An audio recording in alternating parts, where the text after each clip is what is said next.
मैं एक और फाइल बना लेता हूँ demo.http.js।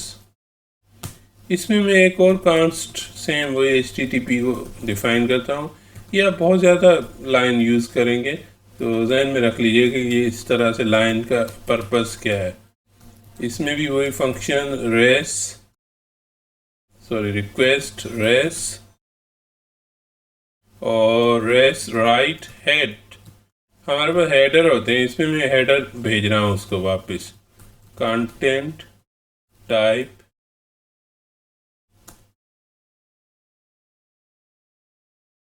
You call. अब मैं यहाँ पे ना रिक्वेस्ट को यूज़ करना चाह रहा हूँ ताकि आपको दिखा सकूँ कि रिक्वेस्ट से क्या मुराद है मेरी।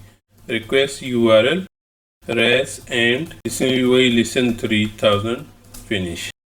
अब मैं देख रहा हूँ मेरा कोड सही है, मैं सेव करके देखता हूँ, बिल्कुल परफेक्ट है, कोई एरर मुझे नज़र नहीं आ रही। मैंने वही वेरिएबल यहाँ कांस्ट डिफ़ाइन किया, क्रिएट सर्वर किया, रिक्वेस्ट और रेस की मैंने दोनों पैरामीटर दिए और यहाँ मैंने राइट हेड पे 200 कंटेंट टेक्स्ट HTML किया और you call URL request URL and response 3000। इसको मैं सेव कर देता हूँ और मैं दोबारा वही demo_http करके चला दूँ। नोटिस कीजिएगा अगर मैं यहाँ .js ना दूँ तो भी कोई फ़र्क नहीं पड़ता क्योंकि नोड ऑटोमेटिकली समझता है कि वो .js होगा और वो अज्यूम कर लेता है, तो मैं बगैर .js के ही कर लेता हूँ। अब हम ब्राउज़र खोलते हैं, देखते हैं कि क्या फ़र्क आया।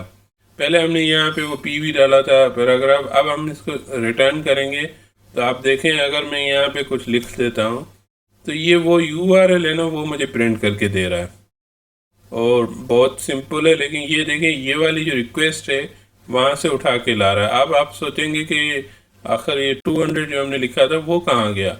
तो अगर आप इसकी इंस्पेक्शन के डेवलपर टूल खोल लें और उसमें अगर हम यहाँ पे देखें नेटवर्क में और इसको हम रिफ़्रेश कर लेते हैं तो यहाँ आप देखें ये अगर मैं हेडर्स में चला जाऊँ तो ये देखें ये स्टेटस कोड आ रहा है 200 का। तो ये वो कोड था जो हमने वहाँ डाला था और उसको भेजने के लिए। और यहाँ देखें रिक्वेस्ट URL STS/, तो ये वही प्रिंट होके आ रहा है। तो एक और छोटा सा इसको तजर्बा कर लेते हैं ताकि थोड़े से कॉन्सेप्ट क्लियर हो जाए। अभी मैंने यहाँ 200 का दिया था, अब तो ये अजीब सी बात होगी, ये फेलियर होगा, हमें इस तरह से करना नहीं चाहिए, लेकिन मैं सिर्फ आपको समझाने की खातिर कर रहा हूँ ताकि आपको समझ आया। मैंने 400 कर दिया। अब आप देखिए तो यहाँ देखिए यहाँ एरर आ गई 404 नॉट फाउंड।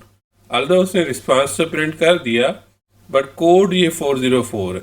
ये कोड्स होते हैं मुख्तलिफ कम्युनिकेशन के, जब कोई रिस्पांस आता है तो कोई एरर का होता है, नॉट फाउंड का होता है या 500 होता है।